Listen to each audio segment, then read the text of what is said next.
मित्रांनो, लक्ष्मीच्या पावलांनी या मालिकेच्या आजच्या भागामध्ये आता अद्वैत आणि त्याचबरोबर सरोज हे दोघेही मीटिंगसाठी ऑफिसमध्ये चाललेले असतात.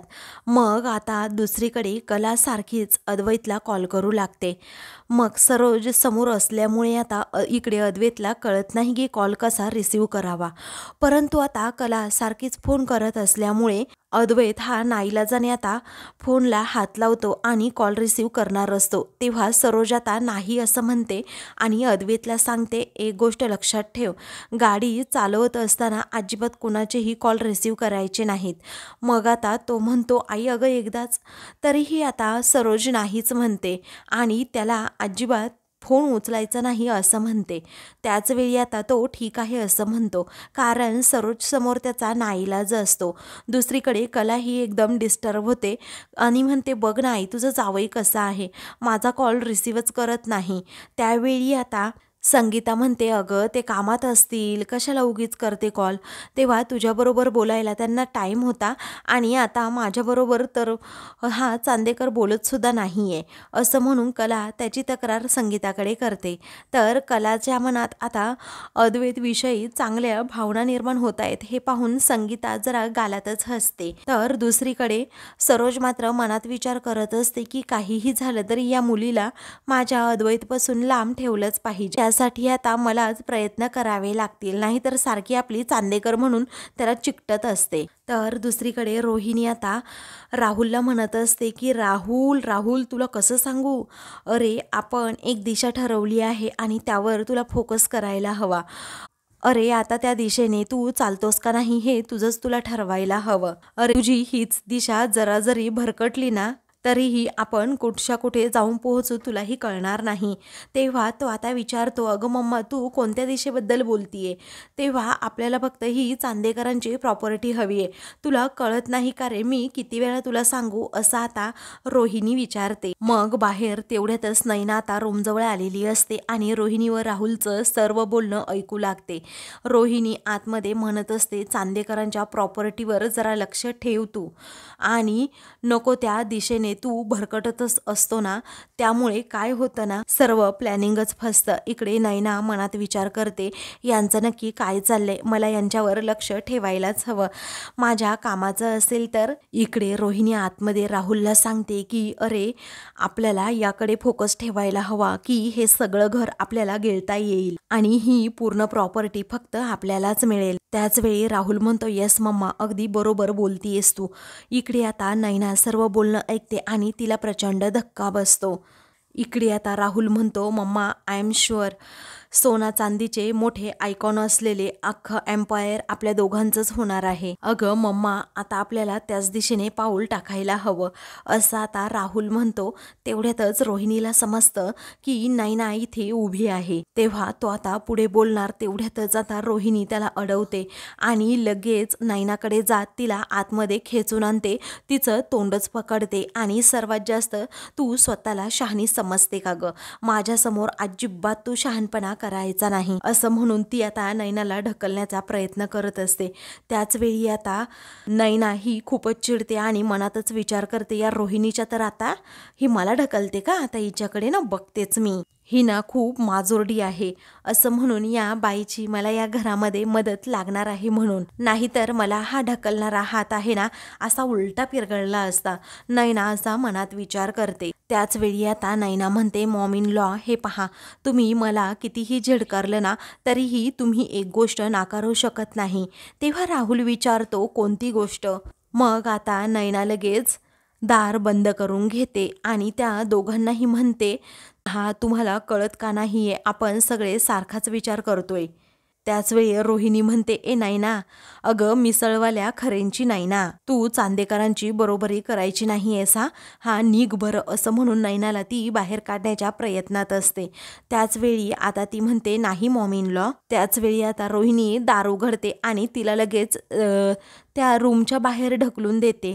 मग आता नैनाचा ती जेव्हा अपमान करते ना तेव्हा नैना आता म्हणते की आता मी दाखवतेच मी सुद्धा काय चीज आहे ते, आता काहीही करून लवकरात लवकर या दोघांना आपल्या घोळात घ्यायलाच हवं, असा ती आता विचार करते. मग रोहिणी आता म्हणते, आणि हो, माझी रूम ना अगदी स्वच्छ साफ करून ठेवायची, समजलं.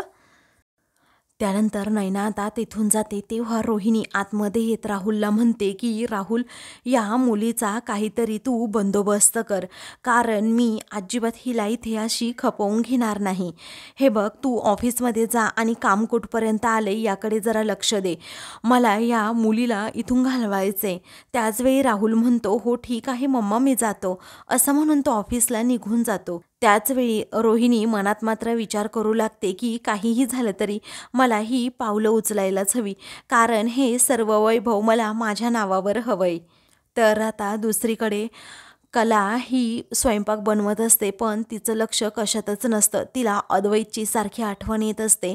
काजल तितक्यातच तेथे जाते आणि तिला विचारते, ओ चांदेकर बाई, काय झालं? मग आता कुठे काय, असं कला विचारते. तेव्हा जेव्हा कधी तू स्वयंपाक बनवत असायची ना, तेव्हा पहिल्यांदा मला टेस्ट करण्यासाठी द्यायची, आणि आज काय झालं, मला टेस्ट करण्यासाठी भाजी दिलीच नाही. त्याचवेळी आता कला म्हणते, माझ्या सगळ्या गोष्टी आहेत लक्षात, आणि तुला एक सांगू का, तू गुंड्या आलीच मला त्रास द्यायला, आणि तिकडे तो सोहम अगं सारखा सारखा किचनमध्ये घुटमळत असतो आणि विचारत असतो की आई आज काय केलंय, आई संध्याकाळी काय करणार आहेस, अहो वहिनी काय केलंय असं सारखा सारखा आपला येत असतो तिथे. तेव्हा सोहमचं नाव काढताच काजल जरा शांत होते आणि सोहमचीच तिला खूप आठवण येते. तेव्हा आता ती त्याच्याच आठवणीमध्ये अगदी रंगून गेल्यामुळे कला आता चुटकी वाजवते आणि तिला भानावर आणत विचारते, काय ग, काय झालं? त्याचवेळी आता लगेच ती टेस्ट करण्यासाठी कढी जरा बाजूला घेऊन जाते. तिथे डायनिंग टेबलच्या खुर्चीवर बसते. त्यावेळी कला म्हणते, अगं काजल, सांग ना पटकन, कशी झाली आहे कढी? त्याचवेळी आता तेथे काजल नसून अद्वैत तिला दिसत असतो. तेव्हा तो आता खूप प्रेमाने तिच्याकडे पाहत असतो. मग कलाही त्याच्याकडे पाहतच राहते आणि अद्वैतला विचारते, तू इथे कधी आलास? तेव्हा तो म्हणतो की काय अगं खरे, तू एवढी वर्ष स्वयंपाक बनवतेस, त्याचवेळी माझ्या इथे वर्षभर राहते, स्वयंपाक करते, आणि तुला या कढीमध्ये साधं मीठ नाही टाकता आलं? तेव्हा ती म्हणते, बापरे, खरंच मीठ नाही टाकलं का मी? अगं चवीला सुद्धा तुझ्या परफेक्शन नाहीये, असं म्हणून अद्वैत तिला बोलतो. मग आता पुढे तो म्हणतो, I proud to be perfectionist. त्यावेळी मी सोबत आहे म्हणून तू परफेक्ट आहे समजलं, मी कढीमध्ये मीठ घालूनच आले, असं म्हणून कला अद्वैतला सांगते. त्यानंतर काजल आता म्हणते, ताई मी आहे, तू कुठे चाललीस? तेव्हा आता कलाला मोठा धक्काच बसतो की इथे अद्वैत नाही तर काजल आहे. म्हणूनच ती आता इकडे तिकडे अद्वैतला पाहू लागते, पण अद्वैत तेथे नसतो, फक्त तिला झालेला तो भास असतो, हे कलाच्या लक्षात येतं. मग नंतर ती आता लाजत असते. तेव्हा काजल विचारते, कोण मिस्टर परफेक्शनिस्ट कोण आहे? तेवढ्यातच संगीता तेथे येते आणि म्हणते, अगं कले, तुला सांगू का, सूप खूप छान झालं होतं, मला छान वाटतंय, आता बरं वाटतंय. त्याचवेळी आता कला म्हणते, हो नाही, तुला आवडलं ना, तू बरी आहेस ना गं? मग संगीता म्हणते, हो. तेव्हा तू आता विषय टाळू नको हां, मिस्टर परफेक्शनिस्टबद्दल आम्हाला जरा सांग, असं काजल म्हणते. तेव्हा संगीतासुद्धा विचारू लागते, अगं कोण आहे मिस्टर परफेक्शनिस्ट? त्यावेळी आता कला म्हणते की कुणीच नाही आहे अगं, तुम्ही का मला उगीच चिडवताय ना, कळतच नाही. तर काजल आता कलाला खूप गुदगुल्या करते आणि म्हणते, सांग ना गं. त्याचवेळी काजल म्हणते, आई अगं कढी चांगली झाली आहे, सूपसुद्धा छान झालं होतं, पण काय आहे ना, आपल्या चांदेकर बाईचं इथे आपल्या माहेरी लक्षच लागत नाहीये. मग आता काजल म्हणते, मी सांगते ना आता काय झालंय नक्की आपल्या चांदेकर बाईला, तिला तिच्या कुंकवाच्या धन्याची आठवण येते. तेव्हा आता कला खूपच गोड लाजत असते, मात्र संगीता म्हणते की असं आहे का, कुंकवाच्या धन्याची आठवण येते का? तेव्हा दाजींना जरा फोन करूयात का, असं काजल मोठ्यानेच विचारते. तर कला म्हणते, मी कपडे वाळत घालते, असं म्हणून ती तेथून बाहेरच पळते. तर संगीता काजल दोघीही हसतात. मग आता काजल पुन्हा बाहेर जाते, तर कला ही कपडे वाळत घालत असते. त्याचवेळी काजल म्हणते, लोक टांग देऊन जेव्हा बाहेर येतात तेव्हा त्यांच्या मनात खरं काहीतरी असतं, तसंच तुझ्या मनात आहे ना चांदेकरांविषयी काहीतरी, म्हणूनच तू अशी मला टांग देऊन बाहेर आलीस. ती आता कलाला सारखी सारखी त्रास देत असते आणि सत्य विचारण्याच्या प्रयत्नात असते, परंतु कला तिला काहीही सांगत नसते. तेव्हा तिच्या हातातील कापड घेत आता काजल ही दुसरीकडे पळते तर कला तिच्या पाठीमागे धावते. तिच्या हातातून ते कापड घेते आणि म्हणते, तू लहान आहेस ना ग काजल, मग मला मोठ्या बहिणीला का त्रास देते अशी? तेव्हा तू हे काम बरोबर करशील ना, की हेही मिठासारखंच करशील, असं आता काजल तिला चिडवत विचारते. मग कला आता लाजतच म्हणते, आतमध्ये जा बरं आता. त्यानंतर काजल आता तेथेच थांबते. तर आता अद्वैत तेवढ्यातच तेथे येतो. मग आता अद्वैत म्हणतो, आता परफेक्ट कसं असावं ना हे मी तुला शिकवतोच. तेव्हा कला आता त्याच्याकडे पाहतच राहते आणि विचारते, चांदेकर तू आलास? मग आता तो म्हणतो, हो तुला शिकवायला आलो की मी आलोय ना, आता तुला शिकवायला जाणारच नाही लवकर.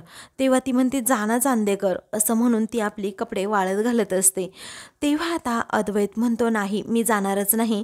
अगं परफेक्शनिस्टपणा कसा असतो ना ते तुला आता दाखवतोच. मग आता ती म्हणते की चांदेकर आता गेला नाहीस ना, मग बघ बरं. त्यावेळी आता तो विचारतो, काय करणार आहे? अगदी व्यवस्थित काम करायचं आणि जर गेली नाही ना तर अख्खी बादली उलटी करेन तुझ्या डोक्यावर. मग आता कला म्हणते, तू धमकी कसली देतोस? हे घर माझं आहे आणि हे मी सुद्धा करू शकते, समजलं? तेव्हा या गोष्टीसाठी हिंमत लागते असं आता अद्वैत म्हणतो. तेव्हा ती आता विचारते, काय रे तू काय चॅलेंज देतो का मला? तेव्हा तो म्हणतो, हो मी तुला चॅलेंज देतोय. त्याचवेळी कला आता धावत जाते, तेथे असणारी पाण्याची बादली घेते आणि अद्वैतच्या अंगावर फेकते. परंतु अद्वैत तेथे नसतोच. आता असते ती काजल, कारण काजलच्याच अंगावर आता कलाने पाणी टाकलेलं असतं. त्यामुळे आता कलालाच मोठा धक्का बसतो आणि ती आश्चर्याने काजलकडे पाहते. हा सगळा तिचा भास असतो, कारण अद्वैतचा क्षणोक्षणी तिला भास होत असतो. त्यानंतर काजल म्हणते, तू माझ्या अंगावर पाणी टाकलं ना, आता मी बघतेस तुझ्याकडे, आईलाच नाव सांगते. त्याच वेळी आता कला म्हणते, थांब थांब गोंड्या. कलालाच आता काही कळत नसतं नक्की होतंय काय तिला, कारण तिने डोक्यालाच हात लावलेला असतो. अद्वैतची ही आठवण कशी काय सारखी मला येते. आता तिलाच मोठा प्रश्न पडलेला असतो. काजल आता लगेच आतमध्ये जाते आणि म्हणते, आई बघ ना गं, ताईने काय केलं बघ तू आता. त्याच वेळी आता संगीता म्हणते, कला हे काय चाललंय ग तुझं? नाही तेव्हा तू खूप अशी शहाण्या मुलीसारखी वागते आणि आज काय करतेस? अगं आज तर हद्द पार केली आहेस तू. तेव्हा अजिबात तू लाडात यायचं नाही, तू पुरतं भिजवलंस ना तिला, असं म्हणून आता संगीता ही कलालाच ओरडते.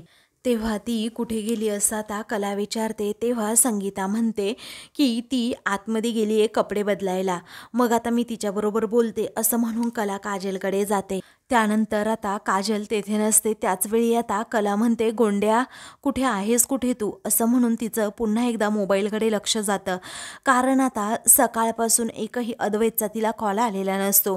तेव्हा ती आता म्हणते की साधी आपल्याला बायको आहे हे सुद्धा या माणसाच्या लक्षात नाही, एक फोन नाही की एक मेसेज नाही, असं म्हणून अद्वैतची सारखी तिला आठवण येते. त्यानंतर ती आता अद्वैतला कॉल करणार असते, परंतु पुन्हा फोन एकदा खाली ठेवते. तेवढ्यातच तिला असं वाटतं की अद्वैतचा फोन आला आहे, परंतु आता दुसराच कोणाचा तरी तिला फोन आलेला असतो. त्यावेळी तुमच्या वैवाहिक जीवनामध्ये काही समस्या असतील तर आम्ही तुम्हाला नक्कीच मार्गदर्शन करू, असा त्या लोकांचा तिला कॉल येतो. त्याचवेळी आता ती म्हणते की ठेवा फोन, इथे माझ्या वैवाहिक आयुष्यात काय प्रॉब्लेम आहे तुम्हाला काय माहीत? माझं लग्न झाले खरं, परंतु माझा नवराच माझा कॉल रिसीव्ह करत नाही की मला पुन्हा फोनसुद्धा करत नाही, असं म्हणून आता ती लगेच. त्यानंतर आता कला ही ठरवते की अद्वैतला मेसेज करायचा. मग आता मला गरज नाही आघाऊ कुठला, असं म्हणून ती प्रत्येक मेसेज टाईप करते आणि त्याला सेंड करते. दुसरीकडे अद्वैतची आणि सरोज त्याचबरोबर तेथे असणाऱ्या कर्मचाऱ्यांची जरा मीटिंगच चाललेली असते. तेव्हा आता सरोज त्यांना सूचना देत असते की कसं काम करायचं आणि कामामध्ये मला अजिबात कोणतीही हयगय नको आहे. त्याचवेळी आता ते दोघेही म्हणतात की हो, पण आता अद्वैतच्या मोबाईलवर सारखे सारखे मेसेजेस येत असल्यामुळे सरोज आता त्या कर्मचाऱ्यांना सुनावून अद्वैत ला टोमणा मारते की फोनवर अजिबात काही मला टाइमपास नको आहे, कामाकडेच लक्ष द्यायचं, असं म्हणून आता ती जरा चिडतेच.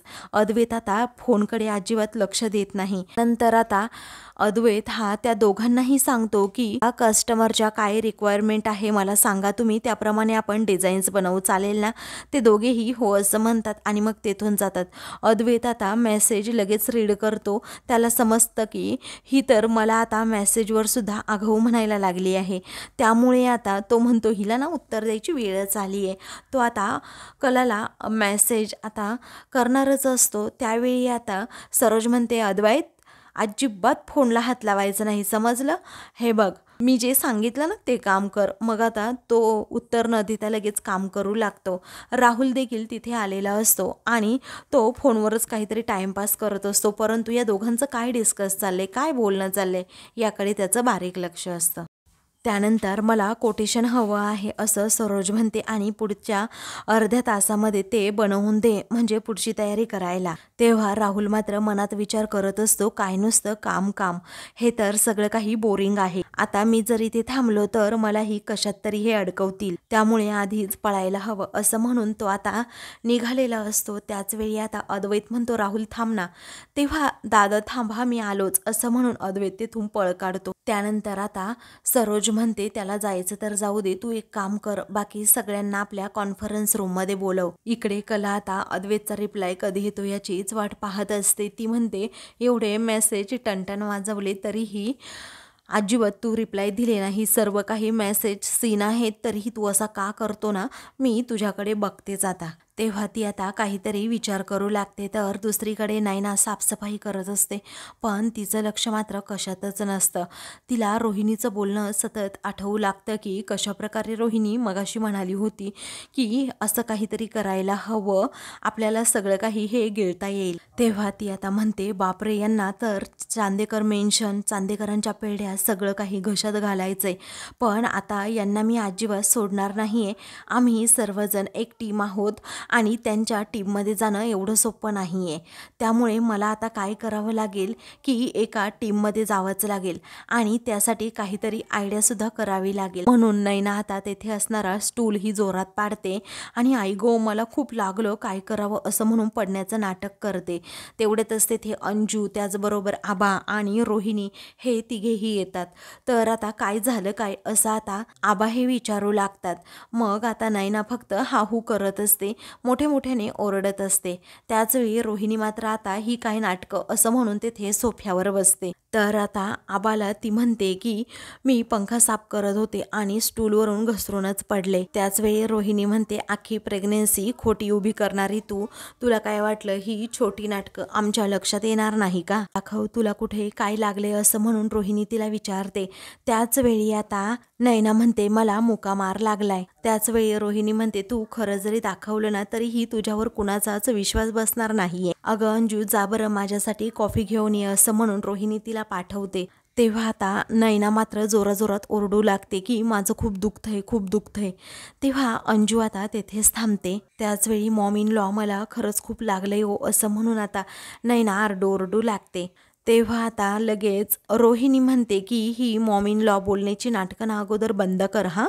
अहो डॅड, हिने काहीही केलं ना तरीही मला ते फेकच वाटतं असं म्हणून आता रोहिणी ही खूपच चिडलेली असते आणि आबांना तिची तक्रार सांगत असते. पुढे आबांना ती आता विचारत असते, आबा तुम्हाला हे खरं वाटतंय का, मला सांगा ना एकदा, ही बाई अशी खरंच करेल का, तुम्हाला वाटतं का? हो, तिला एवढं लागलं असतं तर तिने अख्खं घर डोक्यावर घेतलं असतं, परंतु ही बाई ना मला माहीत आहे कशी आहे ती. त्यानंतर आता नैना म्हणते, ठीक आहे रोहिणी मॅडम, तुम्हाला जर ठेवायचा नसेल ना विश्वास तर नका ठेवू, कारण एखाद्याला एकदा कानफाट्या नाव पडलं की ते नाव पडतंच ना कानफाट्या, तसं हे मला नाव पडलंय. मी आता माझी सावरते असं म्हणून नैना आता रोहिणीला सुद्धा म्हणते की मदत करू नका. त्यानंतर ती कशीबशी उठण्याच्या प्रयत्नात असते आणि देवा रे देवा, हे काय होऊन बसलं असं म्हणून आपलं गारानं मांडत असते. तरीही कुणालाच तिची दया येत नाही, कारण सर्वांना माहीत असतं की ही नक्की कोणत्या चालीची आहे. त्यामुळे आबासुद्धा तोंडातून शब्द काढत नाही. ती आता जायला निघते आणि पुन्हा मागे तो स्टूल व्यवस्थित ठेवते. त्यानंतर आता रागातच रोहिणी म्हणते की की अजिबात हिच्यावर दया दाखवण्याची कुणीही गरज नाही, कारण ही काय आहे ना मला चांगलंच माहीत आहे. तिच्या पाठीपाठीमागे तर जाण्याची गरज नाही, कारण ती सगळी नाटकं करते. अंजू, समजलं तुला? नाहीतर ही जास्त शेफारेल. तेव्हा अंजू हो असं म्हणते. आता तिलाही काही सुचत नाही काय करावं. इकडे आता कला ही कोबी चिरत असते, तेव्हा आता ती म्हणते, या चांदेकरच्या ना तर मी आता बघणारच आहे, कारण त्याच्या त्याच्या आडनावामध्येच नुसता कर आहे, करत तर काहीच नाही. असं म्हणून आता ती खूप चिडलेली असते, कारण सकाळपासून अद्वैतने एकदाही तिला कॉल केलेला नसतो. तर आता कलाला सारखी सारखी अद्वैतची आठवण येत असते, परंतु तो काही कॉल रिसीव करत नसतो. तर आता मित्रांनो, पुढील भागामध्ये काय होतं तर कला ही व्हॉइस नोट अद्वैतला पाठवते, जेणेकरून ती त्याला घरी बोलवते. अद्वैत आता घरी येता येता लगेच खरेच्या घरी जातो आणि विचारतो काय झालं, असं म्हणून तो खूप घाबरलेला असतो. त्याच वेळी आता कला ही जोराजोरात हसत असते, मात्र अद्वैतला राग येतो, चिडूनच तो बाहेर जातो. ती त्याच्या पाठीमागे धावत म्हणते, थांब ना रे चांदेकर. तरीही तो आता अजिबात थांबत नाही, तो घरी जातो. त्यानंतर आता काय झालं होतं असं सरोज विचारते. तो घडलेला सर्व प्रकार सांगतो. मग आता सरोज म्हणते, अरे एवढा खरेपणाचा ती आणते, मग असा खोटेपणाचा आधार घेऊन तिने घरी का बोलवलं तुला? अरे माझा मुलगा माझ्यापासून दूर जावा आणि दुसऱ्या कोणाची तरी बाजू घेऊन मला खोटं पाडावं, असाच तिचा हेतू असेल. तेव्हा आता सरोज तेथून निघून जाते, तर अद्वैत तिच्याकडे पाहतच राहतो. अशाच मालिकेंचे पुढील भाग पाहण्यासाठी चॅनलला सबस्क्राईब करा.